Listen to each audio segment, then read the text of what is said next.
మన అంశాలను వాళ్ళ దృష్టికి తీసుకెళ్లకుండా రాష్ట్రానికి నిధులు వస్తాయనో అనుమతులు వస్తాయనో ఫామ్ హౌస్లో పండుకుంటే రాష్ట్ర ప్రజలకు ప్రయోజనం ఉండదు. అందుకే ఎన్నిసార్లైనా వెళ్తాము ఢిల్లీకి, తప్పకుండా ఢిల్లీ నుంచి రాబట్టుకోవాల్సిన నిధులను అన్నిటినీ రాబట్టుకుంటాము. అప్పుడే తెలంగాణ రాష్ట్రం అభివృద్ధి జరుగుతుంది. తెలంగాణ రాష్ట్ర హక్కులను మనం కాపాడిన వాళ్ళం అవుతాము. మీ కడుపు మంట మాకు తెలుసు, మీ దుఃఖము మాకు తెలుసు. మీ కడుపు మంట కోసమో మీ దుఃఖం కోసమో మీరు పెడుతున్న కాకి గోలను మేము పట్టించుకోము.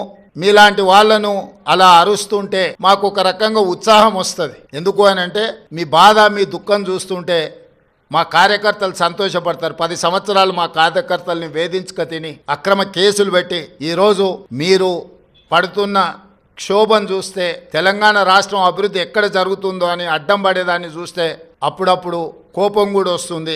కానీ ఇవన్నిటిని ప్రదర్శించాల్సిన సమయం కాదు. ఏకాగ్రతతో కార్యదీక్షతతో తెలంగాణ రాష్ట్రాన్ని అభివృద్ధి పదం వైపు నడిపించే బాధ్యత తెలంగాణ ప్రజలు మాకు ఇచ్చిండ్రు. ఆ దిశగా మేము ముందుకు వెళ్తామని చెప్పి తెలియజేస్తున్నాం.